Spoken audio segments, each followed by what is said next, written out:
नमस्कार साथीहरु, स्वागत छ तपाईलाई आजको यस भिडियोमा। यो भिडियोमा तपाईहरुले प्रपर जानकारी पाउनुहुन्छ MeroShare एप्लिकेसनको बारेमा। MeroShare एप्लिकेसनलाई कसरी प्रयोग गर्ने, यसमा भएको सम्पूर्ण फिचरहरुको बारेमा म एकदमै विस्तारमा तपाईलाई सिकाउन गइरहेको छु, जुन तपाईलाई धेरै नै काम लाग्छ। यो भिडियो खास गरिकन नयाँ युजरहरुको लागि जो भर्खर नै शेयर मार्केटमा छिर्नु भएको छ, खासै नलेज छैन भने उहाँहरुलाई यो भिडियोले धेरै नै हेल्प गर्छ। सो अन्तिमसम्म हेर्नु होला। यदि तपाईहरु पनि नयाँ हुनुहुन्छ भने तपाईले धेरै कुरा सिक्नुहुन्छ। आउनुस् आजको यस भिडियोलाई सुरु गरौँ। जब तपाईहरुले आफ्नो बैंकमा गएर डिमेट अकाउन्ट क्रिएट गर्नुहुन्छ, त्यहाँनिर तपाईहरुलाई MeroShare को युजर नेम र पासवर्ड पनि बनाउन भन्छ, त्यसको पनि अकाउन्ट क्रिएट गर्न भन्छ। जब तपाईले एप्लिकेसन दिएर अकाउन्ट क्रिएट गरिहाल्नुहुन्छ भने त्यहाँनिर तपाईले जुन इमेल आईडी दिनु भएको हुन्छ त्यो इमेलमा तपाईलाई एउटा इमेल आउँछ है। सो यहाँनिर हेर्न सक्नुहुन्छ एउटा यस्तो टाइपको तपाईलाई इमेल आउँछ है। अब यो इमेलमा साथीहरु तपाईले के कुरा पाउनुहुन्छ, डीपी आईडी पाउनुहुन्छ, युजर नेम पाउनुहुन्छ र पासवर्ड पाउनुहुन्छ। यो तीनटा कुरा हामीलाई काम लाग्छ है। सो यो इमेल तपाईहरु चेक गर्नु होला। त्यसपछि साथीहरु तपाईहरुले आफ्नो प्ले स्टोर खोल्नु होला है। प्ले स्टोरमा गएर तपाईहरुले MeroShare बेटा लेखेर सर्च गर्नुभयो भने यो एप्लिकेसन खुल्छ र यो CDSC को अफिसियल एप्लिकेसन छ। यसलाई तपाईले डाउनलोड गरिहाल्नु, सबै काम तपाईले एप्लिकेसनबाटै गर्न सक्नुहुन्छ। सो तपाईले यो एप्लिकेसनलाई ओपन गर्नुस्। ओपन गर्नुभयो भने यहाँनिर तपाईको अगाडि एउटा यस्तो इन्टरफेस खुल्छ। यहाँनिर साथीहरु सर्वप्रथम हामीलाई डीपी आईडी राख्न भनेको छ है। फर्स्टको अप्सनमा क्लिक गरेर तपाईले जुन बैंकमा आफ्नो डिमेट खोल्नु भएको थियो त्यो बैंक यहाँनिर सर्च गर्नुस् है। जस्तै कि यहाँनिर मैले प्रभु क्यापिटल सर्च गरे, मैले यहाँनिर सिलेक्ट गर्दै त्यसपछि यहाँनिर युजर नेम। अब युजर नेम त कहाँ आउँछ, तपाईको इमेलमा आएको होला है। त्यो युजर नेमलाई यहाँनिर राख्दिनु। त्यसपछि पासवर्ड पनि साथीहरु तपाईको इमेलमै आउँछ, त्यो पासवर्ड यहाँनिर राख्दिनुस्। अब पासवर्ड राखेर साथीहरु तपाईहरु लगइनमा क्लिक गर्दिनुस्। अब फर्स्ट टाइम लगइन गर्नुहुन्छ भने साथीहरु तपाईको पहिलो चोटी हो भने तपाईलाई सर्वप्रथम MeroShareले नयाँ पासवर्ड क्रिएट गर्न भन्छ। अब सजिलैसँग तपाईले फटाफट create गरिदिनुस्। Old password, current password र त्यो सब राखेर सजिलैसँग क्रिएट गर्न सक्नुहुन्छ। त्यसपछि साथीहरु यहाँनिर तपाईलाई MeroShareले फेरि पनि तपाईलाई एउटा पिन क्रिएट गर्न भन्छ, जुन पिन हामीलाई शेयर किन्ने बेलामा काम लाग्छ। त्यो पिन पनि साथीहरु तपाईले सजिलैसँग क्रिएट गर्न सक्नुहुन्छ। त्यो पिन पनि सजिलैसँग क्रिएट गरिहाल्नुस्। त्यसपछि साथीहरु यहाँनिर तपाईलाई फेरि पनि लगइन गर्न भन्छ। फेरि पनि लगइन गर्नुभयो भने तपाईहरुको अगाडि MeroShare एप्लिकेसनको इन्टरफेस यस्तो खुल्छ, जस्तै कि तपाईहरुले हेर्न सक्नुहुन्छ। अब कुनामा एउटा मान्छे जस्तो अप्सन हुन्छ, यो लोगो हुन्छ। यो अप्सनमा टच गर्नुभयो भने यसमा तपाईले आफ्नो सम्पूर्ण डिटेल हेर्न सक्नुहुन्छ। तपाईको नाम दिएको हुन्छ, तपाईको इमेल आईडी दिएको हुन्छ र तपाईको बिओ आईडी पनि दिएको हुन्छ है। यो बिओ आईडी कै सहायताले हामीले रिजल्ट हेर्छौं। यो आईडी हामीलाई काम लाग्छ रिजल्ट हेर्नको लागि। सो यो पनि तपाईले यहाँबाट गर्न सक्नुहुन्छ। त्यसपछि तपाईको मोबाइल नम्बर, तपाईको इन्फर्मेसनहरु तल आउनुभयो भने एउटा अप्सन पाउनुहुन्छ पासवर्ड चेन्ज भन्ने। यो अप्सनमा क्लिक गरेर तपाईले पासवर्ड चेन्ज गर्न सक्नुहुन्छ र अर्को अप्सन पाउनुहुन्छ चेन्ज ट्रान्जेक्सन पिन। यसमा क्लिक गरेर तपाईले ट्रान्जेक्सन पिन पनि चेन्ज गर्न सक्नुहुन्छ। सो यहाँबाट तपाईले यो सब कुरा गर्न सक्नुहुन्छ। लास्टमा एउटा अथेन्टिकेसन भन्ने अप्सन पाउनुहुन्छ। यसलाई इनेबल गरिदिनु भयो भने तपाईले आफ्नो मोबाइल फोनको फिंगरप्रिन्टलाई युज गरेर पनि यसमा लगइन गर्न सक्नुहुन्छ। अब लगआउट गर्नको लागि तपाईले कुनामा एउटा अप्सन पाउनुहुन्छ, यसमा क्लिक गर्नुभयो भने लगआउट पनि भइहाल्छ यहीबाट। सो अब हामीहरु ब्याक गरौँ र अर्को अप्सनको बारेमा जानौँ। अब होममा यहाँनिर केही पनि हुँदैन। सो कन्फ्युजन नराख्नु होला। माई शेयरमा जानुभयो भने तपाईले कुन कुन शेयर अप्लाई गर्नुभएको थियो त्यो शेयरको सम्पूर्ण इन्फर्मेसन यहाँनिर देखाउँछ। जस्तै कि यहाँनिर हेर्न सक्नुहुन्छ यो MeroShare एपमा यहाँनिर 3 वटा शेयर यहाँनिर अप्लाई भएको छ। यो आईडीबाट तपाईहरु यहाँनिर हेर्न सक्नुहुन्छ। त्यसपछि साइडमा साथीहरु तपाईले एउटा अप्सन पाउनुहुन्छ माई ASBA भन्ने। माई ASBA मा क्लिक गर्नुभयो भने यहाँनिर तपाईलाई अप्सनहरु खुल्छ। पहिलो अप्सन रहेको छ अप्लाई फर इस्यु। अप्लाई गर्नको लागि कुन कुन शेयरहरु इस्यु भएको छ त्यो यहाँनिर देखाउँछ है। सो यहीबाट तपाईले अप्लाई गर्न सक्नुहुन्छ। जस्तै कि यहाँनिर हेर्न सक्नुहुन्छ माङलुङ खोला जलविद्युत कम्पनी लिमिटेडको एउटा शेयर यहाँनिर खुलेको छ। अब यो शेयर तपाईले यहीबाट अप्लाई गर्न सक्नुहुन्छ। म तपाईलाई अप्लाई गर्ने तरिका पनि सिकाइदिन्छु है। अब सिम्पली साथीहरु तपाईले यो अप्लाई भन्ने अप्सनमा क्लिक गर्नुभयो भने जुन शेयरलाई अप्लाई गर्न चाहनुहुन्छ त्यसमै यहाँनिर लेखेको हुन्छ। जस्तै कि यहाँनिर हेर्न सक्नुहुन्छ म अप्लाईमा क्लिक गर्छु है। अब अप्लाईमा क्लिक गर्नुभयो भने तपाईले शेयरको सम्पूर्ण डिटेल यहाँनिर हेर्न सक्नुहुन्छ। कति किता इस्यु भएको छ र कति किता तपाईले सम्पूर्ण कुरा यहाँनिर हेर्न सक्नुहुन्छ। म्याक्सिमम मिनिमम सबै कुरा दिएको हुन्छ। सो तपाईले यहाँनिर के गर्नुस् भने प्रोसिडमा क्लिक गर्नुस्। प्रोसिडमा क्लिक गर्नुभयो भने तपाईको अगाडि सम्पूर्ण इन्फर्मेसन देखाउँछ। र यहाँनिर तपाईले अप्लाई किता हाल्न भनेर भनेको छ। कति किता तपाईहरु राख्न चाहनुहुन्छ। मैले यहाँनिर 10 किता राख्दिए। सो तपाईले पनि यहाँनिर कति किता राख्नुहुन्छ त्यो गर्नु होला। अब साथीहरु कुनै शेयर तपाईहरु जब अप्लाई गर्नुहुन्छ त्यो शेयरको बारेमा मजाले ज्ञान लिनु अनि मात्र अप्लाई गर्नु होला है। त्यसपछि यहाँनिर तपाईको सीआरएन नम्बर हाल्न भन्छ। अब सीआरएन नम्बर कहाँ हुन्छ, तपाईलाई दिएको हुन्छ है। तपाईसँग यदि तपाईको सीआरएन नम्बर तपाईलाई थाहा छैन, तपाई बिर्सनु भएको छ भने मैले यसको बारेमा एउटा भिडियो बनाएको छु, स्क्रिनमा चलिरहेछ। यो भिडियो गएर चेक आउट गर्न सक्नुहुन्छ। यो भिडियो हेरेर तपाईले सजिलैसँग सीआरएन नम्बर पत्ता लगाउन सक्नुहुन्छ है। सो सिम्पली यहाँनिर तपाईले आफ्नो सीआरएन नम्बर राख्दिनुस्। त्यसपछि यहाँनिर एउटा टिक गर्ने अप्सन हुन्छ। यो टिक गरेर तपाईले यहाँनिर जस्ट अप्लाईमा क्लिक गरिदिनुस्। अब अप्लाईमा क्लिक गरिदिनु भयो भने साथीहरु यहाँनिर तपाईलाई फेरि पनि ट्रान्ज्याक्सन पिन हाल्न भन्छ है। ट्रान्ज्याक्सन पिन जुन पिन हामीले सुरुमा क्रिएट गरेको थियो त्यो ट्रान्ज्याक्सन पिन राखेर तपाईले ओके गरिदिनु भयो भने तपाईको यो सक्सेसफुली यहाँनिर अप्लाई भइहाल्छ। जस्तै कि तपाईले हेर्न सक्नुहुन्छ मेरो पनि यहाँनिर सक्सेसफुली अप्लाई भइसकेको छ है। अब यसको तपाईले रिपोर्ट पनि हेर्न सक्नुहुन्छ है।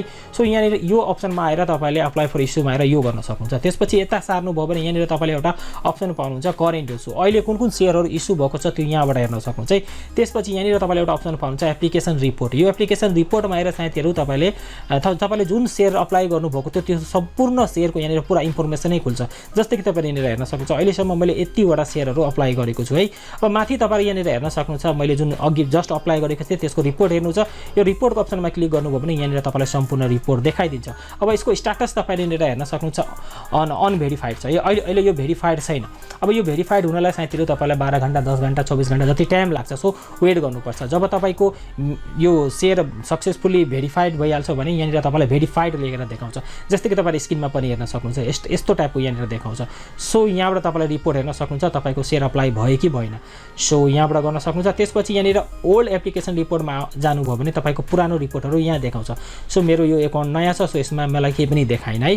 त्यसपछि साथीहरु यहाँनिर साइडमा एउटा हामीले अप्सन पाउँछौ माई पोर्टफोलियोको।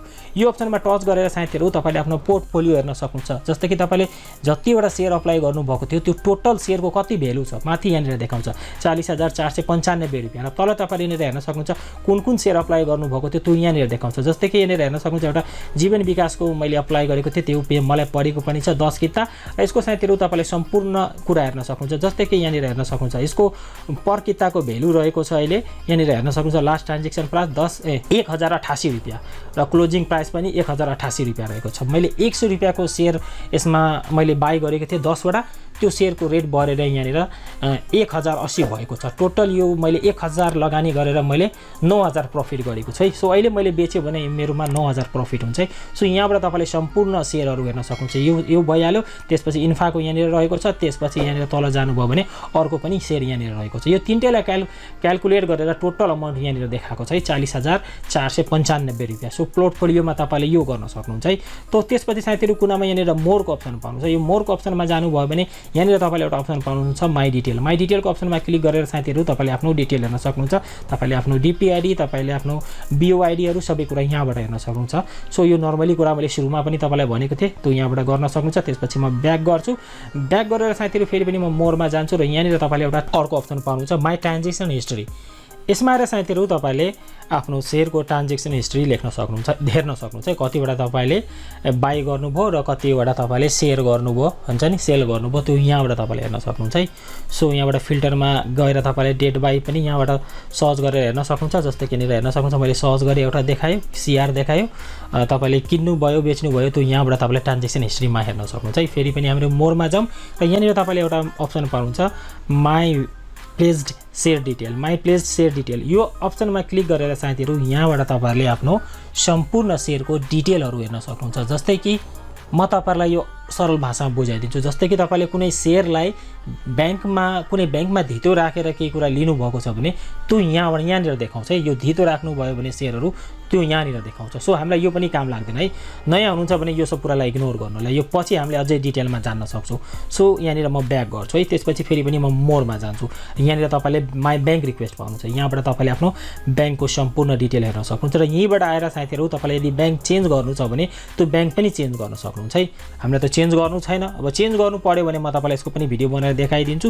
सो यहाँबाट यो गर्न सक्नुहुन्छ माई बैंक रिक्वेस्टमा। त्यसपछि म ब्याक गर्छु फेरि पनि मोरमा जान्छु। कुनामा तपाईले यहाँनिर एउटा अप्सन पाउनुहुन्छ है। मोरमा फेरि पनि आउनु भयो भने माई पर्चेज सोर्स। अब यो पर्चेज सोर्समा क्लिक गर्नुभयो भने साथीहरु यहाँनिर तपाईहरुको अगाडि एउटा यस्तो इन्टरफेस खुल्छ। यो पर्चेज सोर्समा साथीहरु हामीलाई डब्ल्युएसीसी क्याल्कुलेसन गर्नुपर्छ है। क्याल्कुलेसन गर्ने बेलामा जस्तै कि तपाईले कुनै शेयर बेच्नु भयो भने त्यसलाई सर्वप्रथम हामीलाई डब्ल्युएसीसी गर्नुपर्छ है।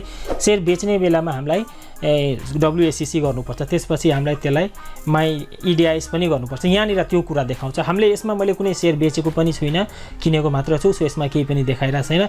यो तपाईहरुलाई म कुनै अर्को एउटा भिडियो बनाएर नभए मैले आफ्नो साथीको आइडी मागेर त्यसमा म तपाईलाई अझै डिटेलमा बुझाइदिन्छु। यसलाई पनि साथीहरु तपाईले इग्नोर गर्नु होला।